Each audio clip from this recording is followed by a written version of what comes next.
Friends and enemies, welcome to yet another edition of the Canadian Bitcoiners podcast. I'm Len.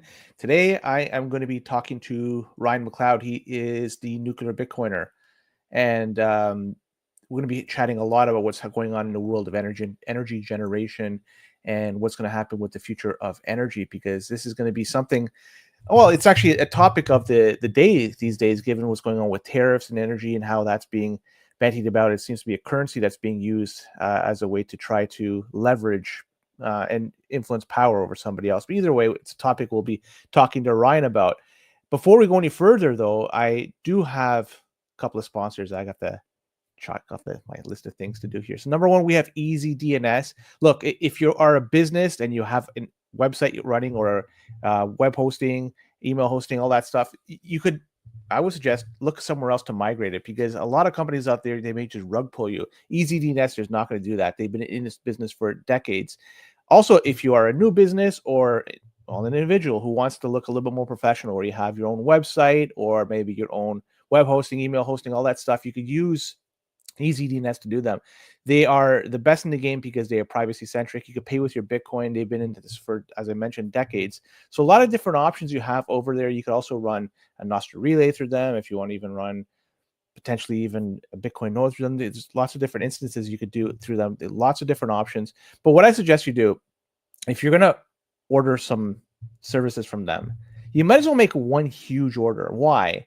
Because if you use our code CBP Media, you're going to get 50% off your initial purchase. So you might as well do that. So look, we have our own website, CanadianBitcoiners.com, and we're using EasyDNS to facilitate, host, and to run it. So we're using it. We like them, and Mark and their team, they're the best in the business. So if you need any help along the way, they'll be able to provide you that assistance. So check them out, EasyDNS.com. Second, we have Bull Bitcoin. Price of Bitcoin, I'm not sure what it is right now. Moscow time showing 1196, so I'm going to guess 82, 83,000, what the heck it is. Either way, it's a good time to buy, good time to sell your Bitcoin. On-chain Lightning, Bull Bitcoin has you covered either way. And if you're not going to simply just buy or sell, there's other things you could do with them. You could pay your bills with your Bitcoin. Although I would suggest maybe it's not the best of times to do so, but they still give you the option to do that using their bill service to pay your bills with your Bitcoin. The reason why I say not yet, because the price of Bitcoin, I think, is going to go up in sometime in the near future. Could be wrong, not financial advice. Another thing you could do, you could buy gift cards and with your Bitcoin, so you can start spending your Bitcoin indirectly with the Bull Bitcoin. So it's really good service that they have. Also, they're non-custodial. This is something you want in an exchange. You don't want to deal with having somebody hold on to your Bitcoin. So check them out. Open an account if you haven't done so. Use our referral link below. And by doing that, you're going to get $21 added to your account. No questions asked. Well, with that being said, it's time to bring on the man of the hour, the man providing us the power, Ryan McLeod, Nuclear Bitcoiner. How are you? Evening, Len. I am doing great. Yeah, That's lots of good. excitement going on in Canada for nuclear power. Yeah. And I see you're wearing a hockey jersey. It's a Team Canada jersey. This is my Bitcoin jersey. Yes, A Bitcoin joke. Very I cool. got this playing in the inaugural Canada USA Bitcoiners hockey game that took place at the Montreal conference last year. Yes, I Yeah. was And, the I was the losing goaltender, but I'm not going to feel bad about it because I haven't played in a while, and they needed a goalie, and I met the very minimum requirements of I have equipment that still fits. So if they do find somebody else that if meets higher than those requirements, I haven't been able to get any ice time. So I would not be upset if I get cut from the team if they find a better option. But I will play if they need a goalie. I am still down if they absolutely need somebody that has equipment that fits. So So Ryan, what was the yeah, final score? I know that it was the inaugural game, but I know like the Canada nine lost, four, something like that. and they had a ringer, right? They had somebody Yeah, that well, they was. had Brandon Gentile. He was like almost went pro were it not for an injury. So, yeah, I think he was kind of might even have been holding back on us. So it was a fun game nonetheless. We had a great time. I made a few good saves. Probably let in more than I didn't, but it was fun. Well, it may be time. We call in our own ringers. Is Crosby going to be doing anything around that time? Probably, yeah, because it's going to be the beginning of the season. We got to call in an ex-player Well, to, we to did joke that sooner or later there will be Bitcoiners that come from professional hockey leagues, and we will need to set some standards in the dressing room as soon as there is shitcoining. Like, I don't care how many Stanley Cups or Canadian gold medals you have, you cannot be on this team. So, like, we've it's been discussed, and it is an eventuality that we are expecting, and there has to be some standards set early to set the tone that this is the Bitcoin hockey tournament. I will say this, and you don't have to respond to this. Our cricket team is going to be fantastic in about a decade's time. So I'm going to leave it at that. We'll go any further. Um, Nice. Ryan, you've been in our show. This is the third time you've been in our show. Something like that, 3, maybe 4. I'm not sure. For It's been a yeah, few you're a good friend of the show. been a Good few friend of years. We've met at a few conferences and random yeah. meetups. Yeah. So for people who aren't aware who you are, just give like a quick background because you're not just some Joe Blow I pulled off the street that's going to be talking about nuclear energy. You have some pedigree here, so maybe you can just give a quick background of who you are. Well, I'm Ryan McLeod, as you've said. I'm not an engineer or like a professional scientist or in any manner, but I'm a chemical technologist that works in the Canadian nuclear industry at Canadian Nuclear Laboratories. And I got this idea in my head that we should be using Bitcoin mining to advance Canada's agenda and intention to use small modular reactors to upgrade remote northern communities off of diesel and improve our energy sovereignty and energy security across many different domains. And yeah, basically, I'm pitching that Bitcoin can be a great amplifier to the goals that are already set in motion that Canada is pursuing in regards to various sizes and scales of markets that we want to apply small modular reactors to. And then, like, even in the last few years, we've pivoted back into building large reactors as well. And there's intentions to market a new version of the can-do reactor as well, and see if we can build that domestically and possibly internationally. But that is yeah, that is some exciting things going on in Canada, and I've just been kind of pushing my little angle of Bitcoin mining inside of it, and it's gaining a little bit of traction. I've gone to a few conferences promoting this idea in general, and it's simply just like when you want to build power assets in the middle of nowhere, you have a customer that you can sell that power to that is very dynamic and flexible and location agnostic. It opens you up to a lot more creativity in terms of scale and planning and projecting into the future of what you want the growth of that community to look like. And the Bitcoin mining can act as an insurance and a hedge against that uncertainty of does the growth happen or not, because it can still just act as a placeholder. But the initial intention of what I'm promoting, it essentially takes from Brandon Quittam's idea, the Bitcoin as a pioneer species idea, treating Bitcoin mining as a pioneer load that can be used to facilitate the deployment of small reactors within Canada in small markets that don't typically have the demand that would support that level of power generation. So these small modular reactors, what is the definition that makes up this? Yeah, the SMR category is a nuclear reactor that's less than 300 megawatts of generating capacity. The typical reactors that we're familiar with, especially in Canada, the CANDU reactors, started with the first ones about 600 megawatts, and then the later ones were 900 megawatts, and they're expecting the newest one to be over a gigawatt. The Huh. reactors that were just finished in the Abu Dhabi and the United Arab Emirates, they were 1.4 gigawatts each. So a set of 4 is putting out 5.2 gigawatts in total. Yeah, most of the reactors that are being built in Chinese or by the Russians right now are on the gigawatt scale, but they are also experimenting with smaller reactors that have uh, applicability to a broader range of markets that the typical gigawatt size reactor would not make sense for. Like, we're not going to put a CANDU reactor in a Iqaluit, but a 300 megawatt reactor might make sense. So it also breaks down into multiple subcategories, because then you can get down to like less than 10 megawatts. They call the micro reactors, and those are more applicable to like very remote communities, remote industrial applications like mineral mining and refineries that are isolated from the grids. And there's also the consideration that like Canada has military presence all through northern regions that would be much better security with nuclear reactors and being able to support our defense capabilities in the north. Because Yeah, Mhm. from the looks of it, like, yeah, if the Russians mobilized and from the north, Canada is not going to be putting up much of a fight. So yeah, that is one of the angles of how we bolster our security in the north, is to amplify our power generation capabilities up there as well. I just put players with hockey pucks up there and just start shooting them because we have an ability to at least shoot. So maybe that's one way we could keep them. Those Well, I'd micro rather keep the reactors. conflict to the ice in general. Like, Yeah, that was why the whole not? point of, like, yeah, we have these hockey tournaments and we invite each other, and like we take out our grievances in the sports arena so we don't have to with kinetic warfare. 100%. Yeah. At the end of the day, maybe a few egos have been hurt, a few teeth are lost, but still, everybody still has their limbs and only lost alive. This is a good thing to do. So, and we can fight another day. So, these micro reactors I find to be fascinating, though.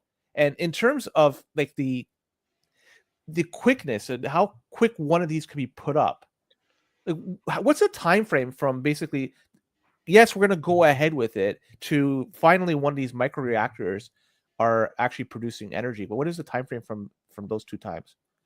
It's going to be definitely a few years because there's phases to this. Like, the first step is they have to build a demonstration reactor to prove its capabilities, to prove the technology, to work out troubleshooting. So for many of these first demonstration reactors, they're using licensed nuclear facilities like Canadian nuclear laboratories, like the Darlington site, the Bruce site. They're taking advantage of these existing sites to facilitate first of a kind new generation reactors. So what's going on at the Darlington site is they are currently building the 300 megawatt BWRX reactor that's designed by GE Hitachi.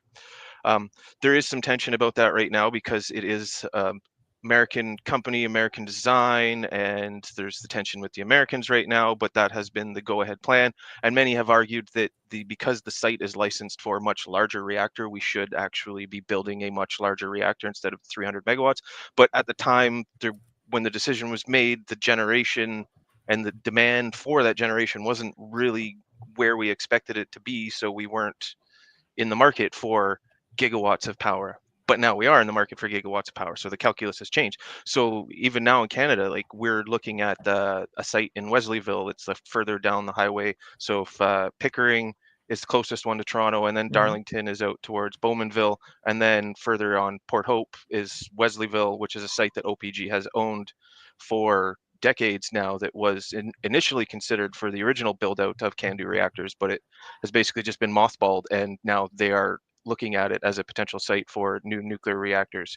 And then they're also planning on expanding the Bruce site to build a third set of 4 reactors that will bring its operating capacity up to something like almost 14 gigawatts of in total, with between 12 full units. But that is currently out for um, they haven't decided on which technology they're going to use for it. Obviously, there's a lot of people, the Canadians are arguing for the CANDU technology, but there's also like Westinghouse, the the Koreans have the model. EDF in France has a reactor design. So there's a few different contenders potentially to build on that site, but obviously I'm biased and would like to see a CANDU reactor, and that would be fantastic. And yeah, so we're just taking advantage of what we have, and then we're going to so those first phases will probably take like 5 years or so. Then once the technology is kind of proven out and there's been the troubleshooting, then we have to build the mass production facilities, which is the intent, is kind of like to build them in a off like a production line, similar to like aircraft and like Ah. large ships. And then the idea is that you can build several of these a year in quick succession, and then they will be designed in a way that they can be quickly transported to site and then assembled and generating. So once the site's already selected and prepared, once the reactor arrives, it will only take 6 months to 2 years, depending on the size and scale and complexity of the project. But we're looking, before these things are in commercial operation, like mid 30s, like that we might start seeing the first ones prove their designs in the early 30s, like, and then it'll be So a still some gradually, time then away. suddenly, oh yeah, like, we're tons of time away. Like, this is Yeah. the nuclear industry is a very, very slow moving behemoth, and it it's very risk averse, and having not built things in a while makes it challenging to get back into the flow of building new things. Like Canada's good at taking care of our reactor fleet and operating them, but we haven't built anything new in a long time. The Americans also haven't built anything new in a long time. So maintaining your labor force and your supply chains that are having those capabilities is it creates complexity when you don't have them and you have to rebuild them. And so there was a time when people were looking at nuclear like it didn't have a good future over the last few decades. So then you don't get people going into nuclear engineering. They'll go into finance or some sort of tech Hmm. career where there's also a lot more money and lucrative opportunities. Whereas like if you want to go into nuclear, like you have to like want to go into nuclear. And so it hasn't been drawing as much talent as we've needed to sustain the capabilities of what we want to do in building these things. So like it's a very chicken and egg problem. Like yes, Hmm.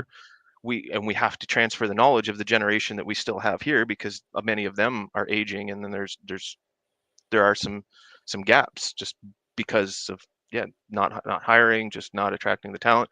But now that that's reinvigorated, like we have seen in the last 2 to 3 years like a significant increase in interest in nuclear power at all levels. But yeah, it takes a good generation to reinvigorate and completely reestablish like a labor force that is capable of these projects and interested in doing it. And it's not yeah, it's not an easy project to undertake. And then there's so many different designs that are in the market to try and find the product market fit. So in the different like subcategories in the different markets, like we're not going to need 10 different reactor designs. They'll probably settle upon one or two that get built in mass succession, which has much better like economics of scale and multiples and whatnot. So there's going to be bankruptcies, which in fact there already has been one. The company that Canadian Nuclear Laboratories was working with, called the Ultra Safe Nuclear Company, went bankrupt. Looks like it was just poor finances, and they had to file for bankruptcy, and they had to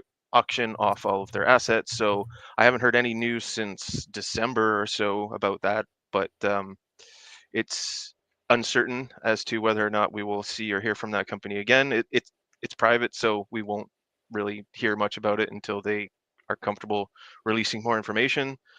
But there's still many other companies that are pursuing these small reactors and like big reactors. Like, yeah, nuclear is getting so much attention right now, but it's not going to be happening very fast. Like, Yeah, it's like a big ship, and you're moving it, and the direction which you're trying to head into, it takes forever for the ship to be pointing in it. So I'm wondering though, Western nations. I mean, I'm looking like in Europe mostly right now, like Germany, for example. They have mothballed a few of their reactors. They shuttered them, and then it's obviously causing some issues over there for their energy generation. But here in Canada, and specifically Ontario, it seems to be like the mecca of nuclear energy. And I don't know what's the reason for that. Why do we embrace nuclear over here where other jurisdictions seem to be pushing it aside? Ontario power generation, well, like back in the day, hydro, yeah, Ontario Hydro was what they were called before they I split remember into that. Ontario Power Generation and Hydro Hmm. One. They used to be just one entity. They were a lot more like I don't know, they were interested in building big things. They had the capabilities to build this infrastructure. Um, it wasn't like contracted out to other parties to do this work. Like Ontario Hydro had built dams. They had been building like the coal plants that we have. Like the one in Nanticoke was for the longest time the largest coal plant in the world until it was retired in 2014. And yeah, so they had collaborated with other yeah with the Tennessee Valley Authority. So there's a long-standing relationship between that institution and Ontario Power Generation. They've built a lot of projects in collaboration with each other and like shared a lot of knowledge with each other. And like there's still like this small BWRX project is part of that long-standing collaboration that they've had with each other. And it also just came about with in the early in the 50s, like when Canada wanted to build nuclear reactors, and we did not have the same capabilities of building the steel required for the boiled water reactors and the pressurized reactors that the Americans were using. We had came up with our own can-do design, and it actually, like, it worked out very well. It was unique in that it uses heavy water as its moderator, allowing us to get away with using non-enriched uranium as our fuel. And so that had its benefits of not having to deal with enrichment and the weapons proliferation problems. Um, and it was a great design that kept reiterating and building and improving with each successive generation. So like the Pickering A side was the first set of of reactors, then Darlington, then Bruce, and then we exported a few around the world. There's a CANDU reactor in Argentina, South Korea, one in India, one in China, and two in Romania. And the two in Romania have actually received financing from some large development company. I think an American company that is going to help fund finishing that project. So two CANDU reactors at Chernivtsi 3 and 4 will be completed, and that will be two more CANDU reactors to add to the fleet. So yeah, so Canada is eager to get back into that position that we once were. Like we are a powerhouse in nuclear power. We have the full supply cycle. We mine the uranium, we process it, we and then we refine it into fuel, and we use it to fuel our own nuclear reactors. We're working on a deep geological repository and a near surface disposal facility so that we can safely manage the waste for long-term storage and reaccessibility for if it ever has any uses in the future.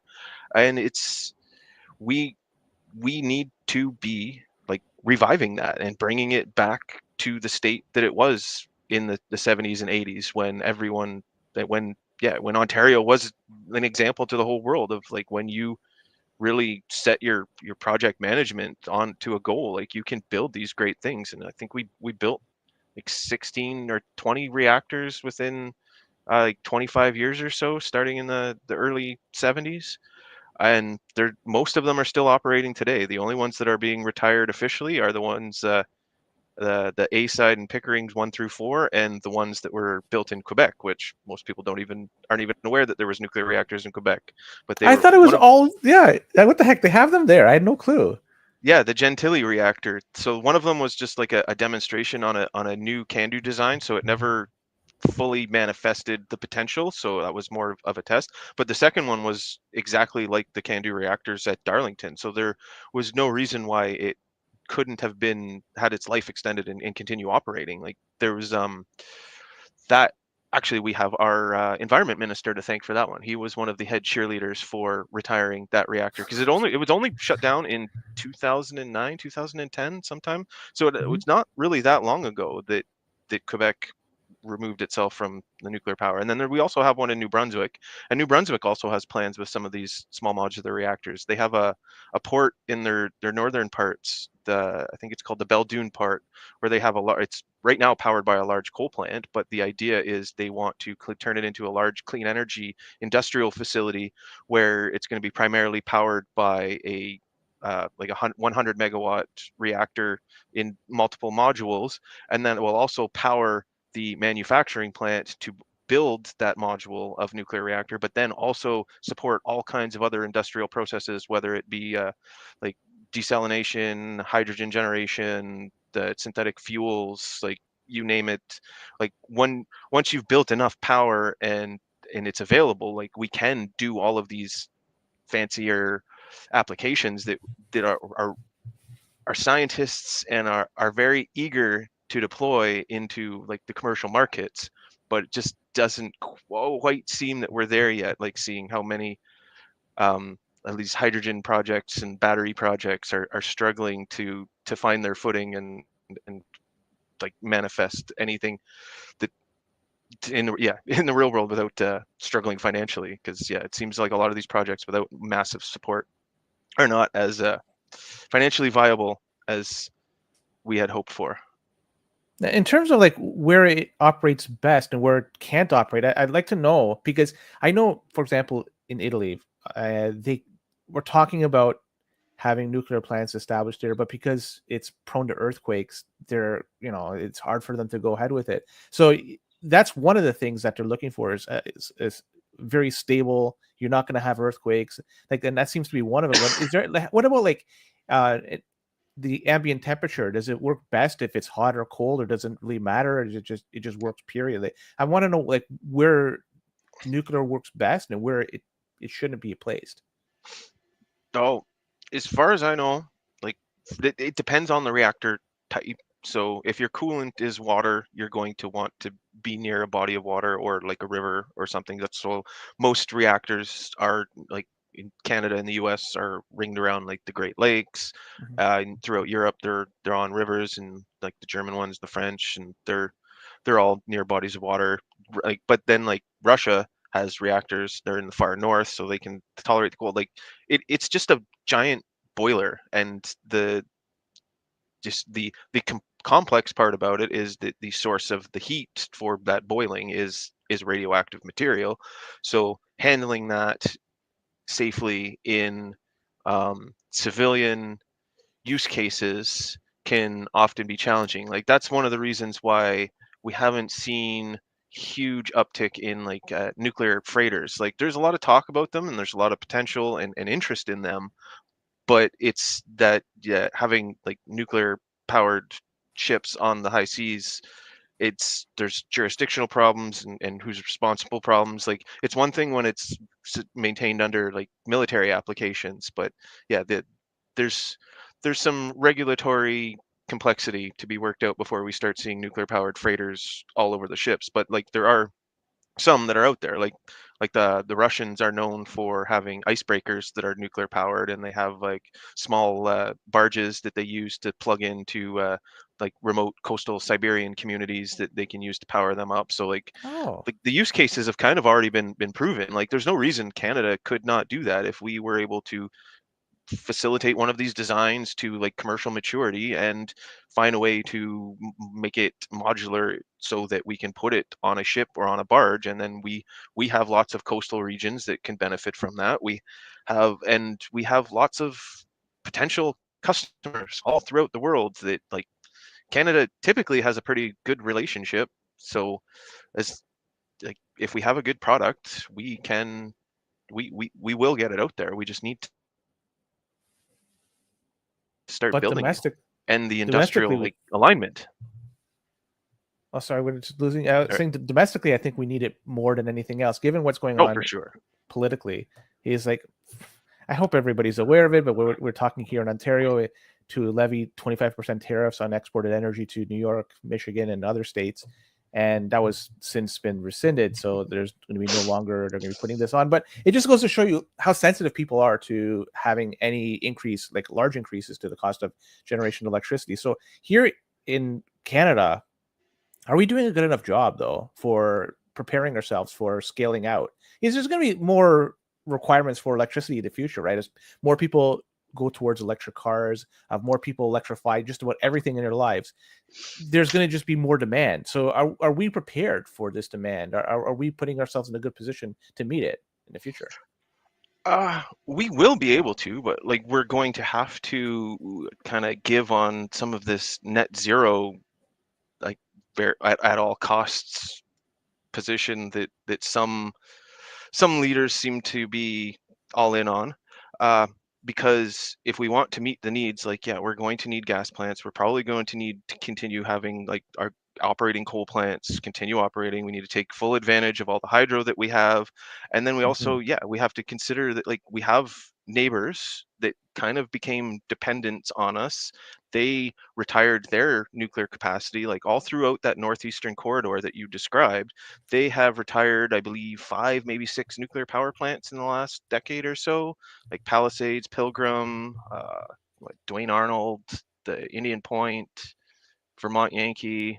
Like I know I'm missing at least one or two, but that's a lot of power that's been taken offline. And then the assumption, like the argument was that it wasn't economical to extend their life because the market was not favorable to them because of the way that the market is structured. It kind of gives better incentives to the intermittent generators or anybody that's collecting like tax credits or or other out of market incentives, because they are basically paid to generate electricity when the grid doesn't want electricity. That doesn't work for a nuclear power plant. Like, they just want to operate all the time and just get a base rate for power, and they will be happy. But when their other generators on the grid are pushing too much or too little, and like you're trying to compensate with your baseload generators, like their economics just don't work. And so that's one of a number of reasons why they just didn't decided not to invest in extending their lives.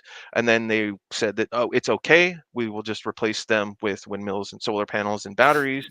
And in reality, they got replaced by more natural gas and more exports from Canada. So then you have to consider that there's only so much to go around. Like, yeah, Quebec has been blessed with massive amounts of hydropower that previous generations had built and commissioned for them. And it's now challenging to build more because you can only flood so much land, and there's only so much like river space available. And the further and further north you get, the harder and harder it is to transmit it to the south. And then the perpetual perennial problem that they have building power generation in northern Canada is there's no demand up there for it. Mhm. And yeah, it's not a viable investment. But obviously now we'll get around to Bitcoin mining, but that's the whole idea. Like, that kind of customer frees that up.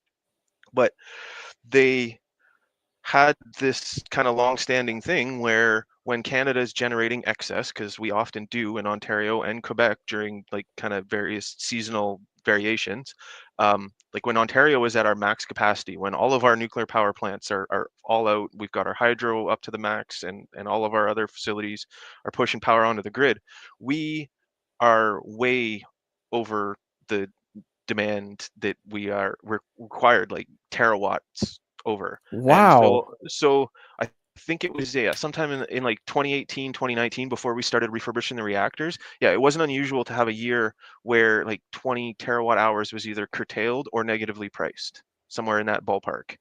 And it's a lot less now because we have partial reactor fleet shut down for refurbishments and life extensions that will be happening for the next few years. So at any given time, we've got 2, maybe 3 reactors offline. So we're not pushing all that power onto the grid that we can. But if you consider that, like 20 terawatt hours, if you put a 5 cent per kilowatt hour price tag on that, that's $1 billion worth of potential revenue that's just out there. And so we've kind of I, I assume this is accurate because of the source that I got it from. I forget what his name is, but he's one of the guys that works with Canadians for Nuclear Energy. But he was saying that yeah, we basically, the Americans pay zero point 0.2 cents kilowatt hour for our nuclear exports, and That's so cheap.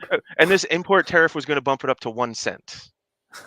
Was That's so roughly cheap what he still. was saying. I know it's still ridiculous, and it was throwing this whole fit over like 25%. Like, we need a tariff tracker because there's like so much of this Yeah. insanity going on, and like it's hard to keep 100%. track of it. I think it's just to keep everyone confused and on their toes and reactive. And but like it's it's very entertaining when you can kind of like step away from it and kind of take the view from above.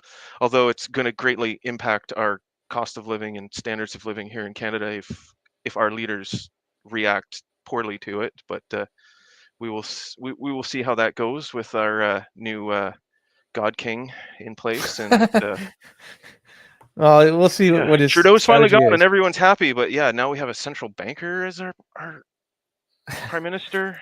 This is new territory.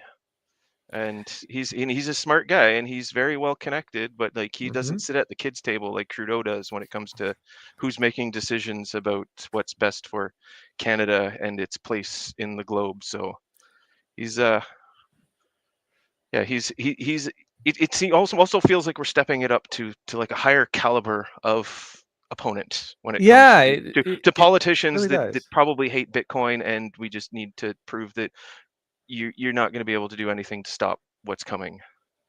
But But we'd there's like a to see you try. reality here. See, there's like in the States, you mentioned those 5 to 6 nuclear plants that were shuttered in the past decade or so in the United States, and that's caused them to have energy demands that they can't meet. And that's why they're importing some of the energy from Ontario. Now, those locations that were shuttered, are they at a point where they could be started up again, or have they just there's no way they could, because I'm wondering if there's going to be an opportunity for them to look at what they have and say, you know what, we have these sites here that they're closed, but we could do a little bit of work to bring it back up to speed. Oh, and if we have any excess electricity, hey, look at this, we have a president that's now talking about Bitcoin. Why can't we use this as an opportunity to then send excess electricity to earn some money, in this case mine Bitcoin? So I'm wondering, is this even a potential over there? Could they bring up these nuclear reactors that have been mothballed in the past little while? I know they are actively working on the one in Michigan, the Palisades reactor. That one got shut down, and then like within a year, there was talk of restarting it.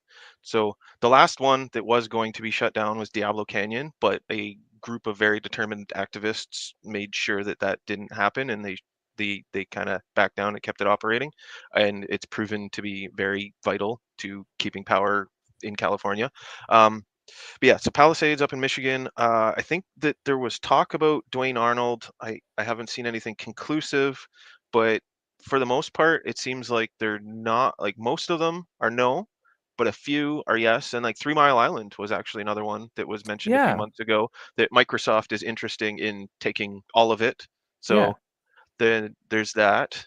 Because it's also has the notoriety for being the site of the 1979 coolant accident, and it was a bit of a mess, but like nobody got No hurt. loss of life. Like I love, yeah, like let's, yeah, you remember the nuclear accidents that happened where like nobody got hurt and it was relatively benign relative to other industrial accidents that happen Yeah. all the time. It's like, yeah, radiation is another industrial hazard. Like it has its risks associated with working with it, but so does working with electricity or hot things, spinning things, moving things. There's a there's a lot of hazards at the workplace, and that's also just one of the challenges of working in the nuclear industry, is that there's the striving for excellence in safety manifests in a lot of bureaucracy, and sometimes that can be challenging to overcome. Things can take longer to get done than they otherwise should for just simple things like in, Yeah. but it's the nature of the beast, and we have to work within the constraints that we're given. But it is I do feel that it is unfair that nuclear power is disproportionately maligned compared to similar industries and technologies, when it's just be mostly comes down to people's poor understanding of radiation and the hazards that it poses or doesn't pose, because we are exposed to radiation all the time. Like if you have granite countertops, they are emitting radiation. There's radioactive material in bananas. I was gonna say there's bananas. there's Yeah. there's places in the world, like there's a beach in Brazil where the sand is radioactive. There's a hot spring in Iran where there's like much higher than normal background levels of radiation. And it's showing that there's pretty solid evidence that small exposures to radiation is not only like basically harmless, but it's kind of, your body reacts to it similar to exercise and like muscle tissue damage, where it causes small amount of damage that is within the scope of your body's ability to repair Mhm. and recover from, and then also become more resilient from being able to recognize it and being familiar with that repair. But like anything, like you jump off a 100-foot building, you're not recovering from that. So it's like there are limitations and thresholds where that does not apply. So there are yeah, so but then that's one of the complexities, is that it was a long standing under um, in nuclear safety that any exposure to radiation at any dose was potentially harmful and cumulative. But since then, like decades of evidence has kind of disproven that, at least up to a certain threshold, where then it, a certain amount of exposure is definitely hazardous, and it manifests in various degrees and symptoms depending on the severity and the dosage. Like there are examples of being exposed to massive amounts of radiation in a very short period of time, and that is essentially a death sentence. But the yeah, I work with small amounts of radiation constantly. I have no issues whatsoever. Like I work in an industry that has people that have worked with radiation for decades and have shown, yeah, there's no noticeable change in like health effects in relation to the people that work around the radiation and the people that work in the neighboring communities. So it's just mostly comes down to just education and understanding, because radiation is a tricky thing. It's like Yeah. when when it when it's happening at a dangerous rate, that means that the material is decaying fast, and then that it will reduce itself into a safer state at a fast rate. So most of like the harmful radioactive material that we do encounter from the accidents or from any incidents is reduced to a level of harmfulness equivalent to like the ore that we got it from within about a century. And then people will also say that, but then some of it is radioactive potentially for millions of years. But the material that is radioactive for millions of years, that's because it's very slowly releasing the subatomic like radioactive particles. So it's not giving the same dose at the same rate as the ones that decay faster. So they're essentially benign as long as you're not like consuming them. So some material like that, it just gets stored in a canister and gets safely stored away in an underground repository is the long-term plan for that material. And even some of it, we will be able to get more fission energy potentially out of it, because there's still lots of uranium and other um, fission products that are a part of the fuel. So like it it's a solid thing. Like that's another like poor understanding that people have, is like they think that this radioactive material is going to contaminate the waterways if we put it into a repository deep underground, because we've chosen a site in Ignace, Ontario, which is up close to Thunder Bay. It's been chosen as a site for the repository for Canada's nuclear waste. And the people that are trying to derail that and don't want that to happen, they will um, first of all exaggerate the hazard of it traveling and then exaggerate that the potential of it getting into the water table, when in fact it's going to be buried beneath the water table, and the water would have to penetrate multiple layers to get to the material, and then extract itself out, and then find its way up hundreds of Yeah. feet into the waterway, and then for people to get exposed to it. So like yeah, I've heard the complaint that yeah, like well we'll have these death traps and death zones that like generations of people won't be able to go near, but it's like it's really not that complicated. It's just going to be an underground like web of tunnels and a large open kind of dome area where we just have large lead casks that just sit there for decades, centuries, and it'll be monitored. It's not like Yeah. and it's also like a lack of faith that humanity's like not going to be around to like take care of it. Like if we are continuing to like build and grow, like unless we completely destroy all of humanity, like I'm pretty sure we're going to monitor what we're doing with our nuclear byproducts and potential fuel for more energy soon. Well, the stakes are so high considering what you're dealing with. And if you consider how many nuclear reactors and how many years we've been using nuclear reactors for, and how few incidences there were. You mentioned Three Mile Island, Fukushima would be another one, and Chernobyl. But the latter two that I mentioned, it's one is due to a tsunami, and the diesel generators were just overwhelmed when the water table came up. But the other one was just human error. They just, from what I gather with Chernobyl, they just did a poor job when they were trying to test something, and then I don't know the specifics of it, but it was just more human error for what they did over there. But what I'm trying to get at is, with all we've been doing with nuclear, do we have so few accidents, not just with the reactors themselves, but also storing of it. It kind of reminds me of like the airline industry, where the stakes are rather high. If you have an incident with the airline, it's the likelihood of death is rather high, but we don't hear a lot of it because they have so many redundancies built in. There's so much regulation put into it. They test things over and over again.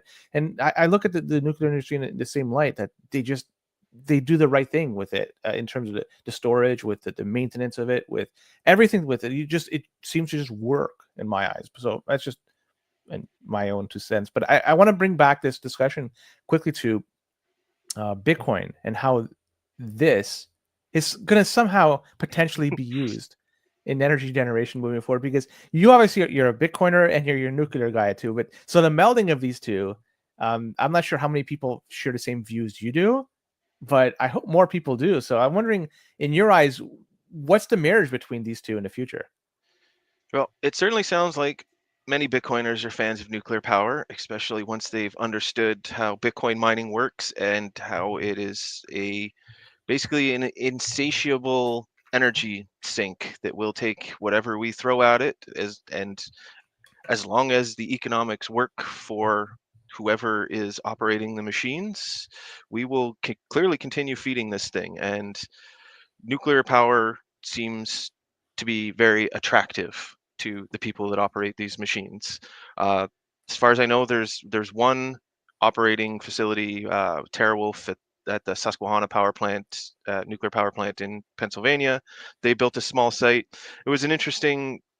They've had an interesting situation recently because they had sold off the rest of the site to Amazon, and the intention was Amazon was going to build a data center behind the meter at that power plant. But now they're getting into arguments with the Energy Commission because taking a gigawatt of power off the grid is no longer contributing to the costs of maintaining the distribution network. So that will end up costing the ratepayers more if that amount of power is not contributing. Um, so there's that site, and then there's the UAE. It's pretty well known at this point that they have a partnership with Marathon Digital Holdings, that they've built a fairly large immersion cooled facility with like state of the art cooling tanks to keep them clean and cool in the desert environment. And they're basically using that to absorb the glut of energy that they get sometimes from their solar, and the fact that they've now got 5.2 gigawatts of nuclear power constantly running, and some seasons they need more or less than the power that they have available to them. So the Bitcoin miners provide a very convenient buffer for them. Um, but my general idea is that I see nuclear power is very excited about the prospects of AI. And it was like very feverish. Like there was so much interest, and then that DeepSeek thing came out and kind of Yes. torpedoed a lot of people's expectations in the amount of power that is going to be needed to support these inference machines and these large language models that we've found ourselves consuming a lot of our times with and communicating with, probably more than other humans at these days. Um, but it did show that, yeah, that they can get similar outcomes with less energy intensive resources, whether they were genuine or whether they are hiding or obfuscating that or not remains to be seen, because you never know. um, but the general idea was that maybe we aren't going to need tens of gigawatts and like these large 5 gigawatt star bases that they were talking about to power these massive data centers. But maybe we still will, because that then gets into, everyone started talking about Jevons paradox, where it's like if you just make it cheaper to do it, people are just going to do more of it, and then ultimately you're still going to consume obscene amounts of power to support this fun new tool that humanity has gotten its hands on.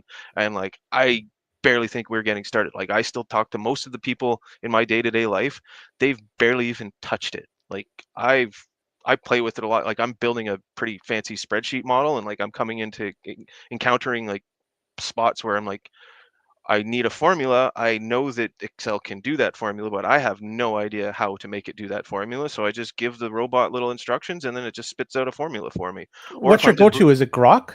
I've just been using ChatGPT. It's just Perfect. I started using it, and I just haven't really moved on yet. But I want to, like, I've been playing around with Perplexity, but it's convenient. And like just sometimes when you're just lazy and you just don't want to type all that stuff, it's just like, you Mhm. do this for me. And I've there's been some tension between me and my wife, because she's prefers the human touch to things, so she's not a big fan of using it as a crutch. Because I'll also like the my kids are in high school, so they're having encounters with it, and school's very Yes. complicated about how they treat AI. About they don't want you like using it and plagiarizing with it, but you also want to be able to teach them how to use it, because it is a valuable tool if it's used correctly. Like don't make it do the work for you, but kind of like help use it to teach you how to do the work that you want to learn how to do. But then it's also like, why would I want to learn how to do coding languages now when I can just give a description to a robot and it does this stuff for me? Like it seems like we are like just seeing all of these little pieces being built and the different Mhm. people building them, because like the Bitcoin space gives you a pretty broad perspective of a lot of different things going on. And it just seems like sooner or later there's just going to be like some critical piece that just snaps it all together, like the AI, all like the Bitcoin, the user experience is just going to get finally make that like kind of like the smartphone moment where it's just where you can barely remember that time before we didn't all have these goddamn things in our hands every fucking second. And and like yeah, like that was only not even 20 years ago. And like Yeah, you're I, 100% I'm right. I'm I'm right at the cusp of that generation that I was like the last generation that grew up remembering a time before the internet. And it's weird raising children in this new era because things are moving faster than I am like prepared to even know what to do with. And it's just like give them some tools and hope you prepared them enough that they can figure it out for themselves, because it's a weird and wacky world and it's nothing like the one that I came into. But Yeah. does No, we Bitcoin got a fit little in off there? with my yeah. Well, But the big yeah, I was yeah. So we kind of get derailed with the AI, but I was yeah. So I was just saying like the on-grid stuff, the big nuclear, they're interested in AI. They're going to be playing with a lot of these AI contracts. That's kind of what's going to push them afloat. But my interest is more on the off-grid, on the remote applications, on the small markets, like what we want to do with these micro reactors. So they're a little bit more complicated because at least like when you're building the big reactors, like even if you have a large load from your data center, you still kind of have connection to the grid. But even then, this thing at Susquehanna is making other companies like the Microsoft 3 Mile Island, like they're just like, well, maybe we just won't connect it to the grid and we'll just keep it all for ourselves, because it's complex getting connected to the grid, especially that kind of power. And they have to do studies. And it's like, are you flexible? Or are you just taking a glut of power? What happens if your on-site primary power goes down? Are you just going to like flash on like hundreds of megawatts onto the grid? And now the grid's got to be like, whoa, what do we do about this? Or are you going to have like backup generators that can keep you cool? Like, are they going to be diesel, gas, like what have you? Like you have to think about all of those redundancies. Um, Whereas then like the Bitcoin miners, they're a lot more rugged. We can put them in like really wacky places where nobody in their mm, right mind would consider building like a tier 1 or 2 data center. Like we're talking like tier sub-zero. Like they say like a standard data center like wouldn't want to be less than like 99.98% uptime, but like the Bitcoin miners is like depending on your efficiency, and it seems mm, like that's what Marathon's kind of intention is if you have different power generation assets that have different like supply and demand kind of just curves to go with them, like you can play either as just like a base load demand with you have the best miners on the market, they're always on, like you only turn them off in extreme circumstances like the big winter storms that rolled through Texas. Whereas they also bought a wind farm where they know that that's only going to have like a capacity factor of like 50% at best. So they're not going to put their newest miners. So that's where they're going to put their S21s where they're getting good solid base load. And then they'll retire their S19s instead of selling them on the market. They'll just it'd be like yeah. sending them to a state yeah, send them to a farm upstate, and they'll they'll find a good home, because technically at this point, like because the efficiency gains are not as rapid as they were Mhm. at the previous generations, that is a viable option now. So no ASIC is really retired until there's no real good use of it. Like I don't know if you can hear, I've got an S9 humming behind me. He's a great little space heater. And that's the other thing that we get into too, is like we want to deploy power to the north. We also want to electrify heat. So we have the Right. perfect heat source. So I was just reading, there was a report my company did about just like the future electrification and energy plans for Canada, and like multiple times through there, it's just like electrifying every appliance we possibly can and trying Hmm. to move away from natural gas. Like gas is great when where it's available, like it's reliable, and we have great infrastructure, especially here in Ontario. Hmm. Um, but there's some places where that's not always viable, and you don't always want to be like and if you have to ship diesel into the north, like you Yeah. you'll want to make the most use out of that. So if you have alternative power plant options, so you have a nuclear power plant, you'll probably still want to keep your diesel generator there. You don't want to completely retire it, but then you save that for emergencies, and then you use the electricity to pump the electricity straight into people's homes, and then you can put the electrical heating source right where you want it to. Or you can do like what they're doing in Finland, where they're just heating large bodies of water, and then that's used Hmm. for local district heating systems. But yeah, also have to have the district heating system already in place. Like Finland already has these district heating systems. They're dispersed all through their country. They have a good like population density, and the climate like works perfect for it. And they've just been swapping out their electrical or their hydrocarbon based heating for Bitcoin miners. And like I think that I saw like 2% of their entire district heating is Bitcoin mining at this point. So there's no reason why we couldn't start doing that in Canada. Like we don't have a lot of population up there, but we still have population up there. And they're very dispersed, and it's very difficult and expensive to get reliable, affordable energy to them. So that's why these SMRs are like a very strong consideration for doing just that.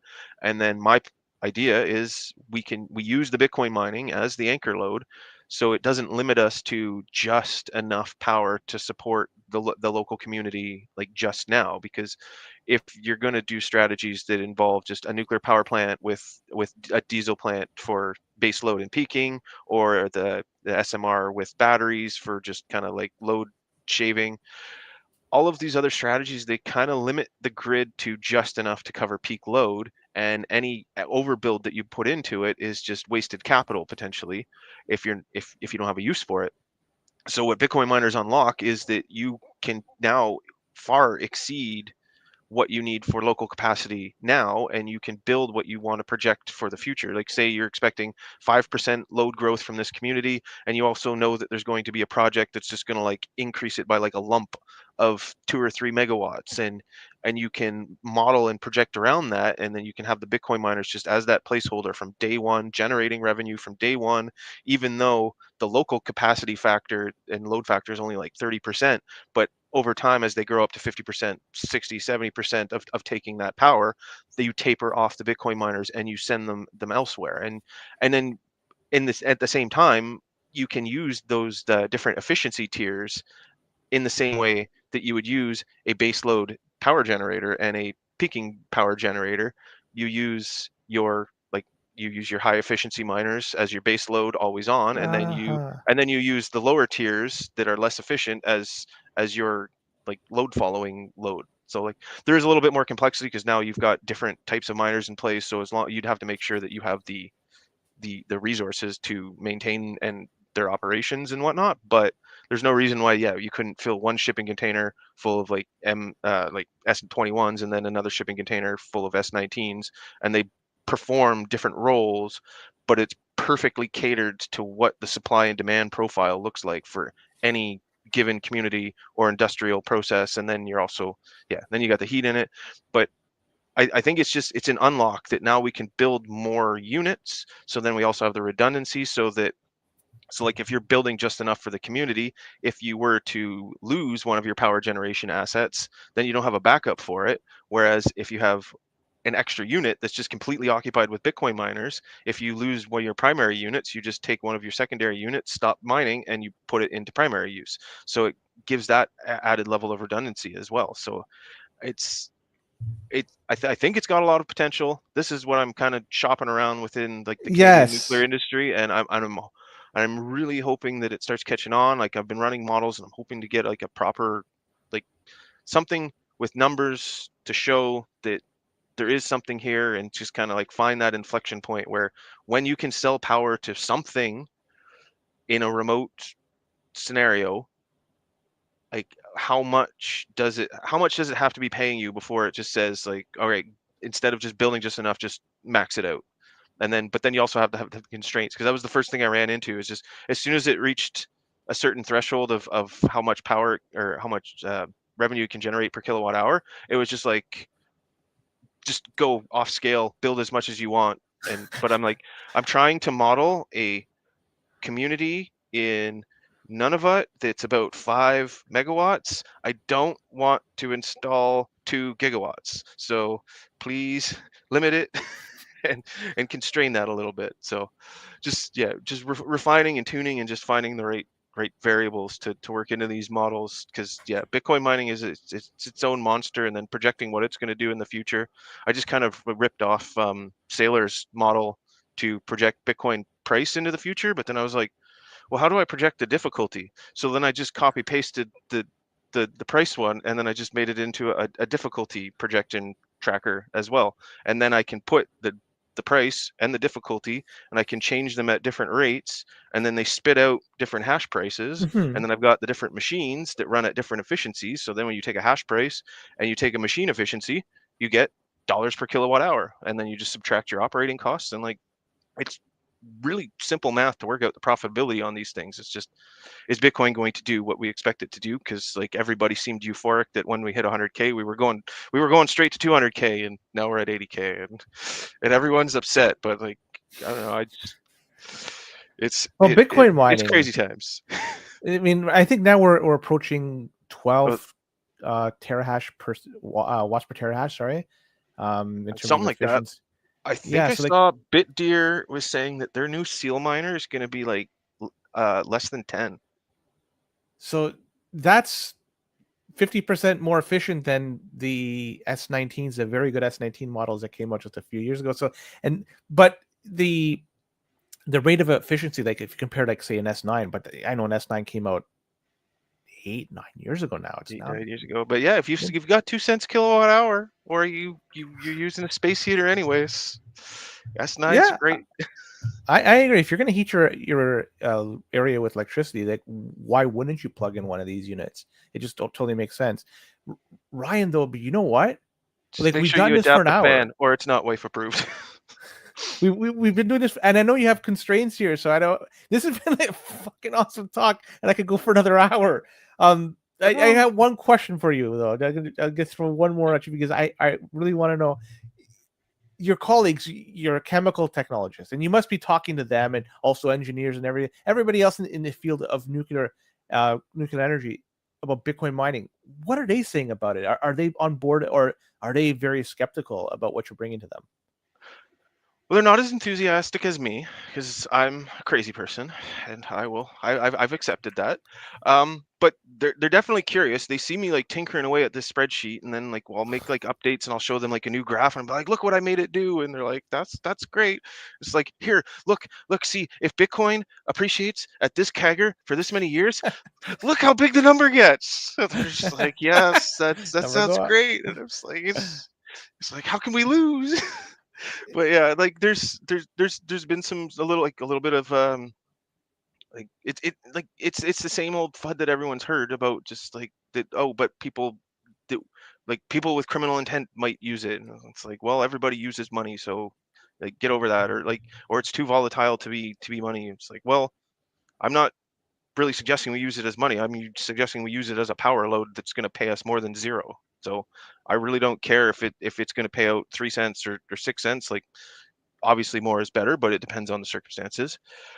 As long as it's more than zero, because otherwise your options are you don't sell the power to anybody, or you're dealing with negative prices, which are bad economics. Yeah. So it just changes that game. But yeah, it's catching on, and I'm gonna get some opportunities to pitch it to some more like higher up, like management VP types in the not too distant future. So we will see how it sits with them. Like some of them are vaguely aware of what I've been up to. Like I got a funny phone call from, or an email from comms when I did the first Bitcoin conference, because they clearly scour the internet for things about their employees, and then they Yeah. saw Ryan McLeod's talking at the Canadian Bitcoin conference. So then just the guy, our comms guys, just like, should we know anything about this? Is like, it's like, well, I don't speak on behalf of CNL, and I know Right. none of that stuff. I'm just, these are my own ideas, and I'm just going. I was invited to talk about these ideas because nobody else was talking about these ideas, and I seem to have just fallen into the place of being the guy that talks about these ideas and pushes these ideas, and it just kind of got obsessively into my head, and it feels like I have to create this report and just get this out of my head so that it will stop bothering me, and I can move on to something else, or at least build upon it. But I need to at least get this math that's stuck in my head out, because I don't know. I used to be like a big math kid, and then I just, yeah, I've spent too much time in the lab and too much time as a parent, and now I found a math puzzle to solve, and it's gotten, I don't know, it's brought It's me, a healthy yeah, obsession, I would yeah. say. Yeah. So I So mean, I don't want to keep you too long for your family because we only scheduled an hour for this thing max, and now we're past it. And you're going to be at the Canadian Bitcoin conference again this year as well? I'd like to. I'd hope to. Because you spoke at the last two, I believe. I've been at the last two. I've already been invited to speak at the Learning Bitcoin one in Vancouver. So there's that. And then yeah, I was in El Salvador for the last Adopting Bitcoin. I I had gotten to go to the International Youth Nuclear Congress in Abu Dhabi in, what is that, September, October. That was quite the adventure. And like, and yeah, and there was another one in Toronto about the disruptive, innovative, and emerging technologies in the nuclear sector. And so they invited the Bitcoin guy, and Yes. it was mostly talk about AI and like digital twins and robotics and a lot of stuff like that. But then I was like, that's great, but you need to make sure that we can for this stuff, because investors aren't going to pay for things if we can't prove a solid investment case.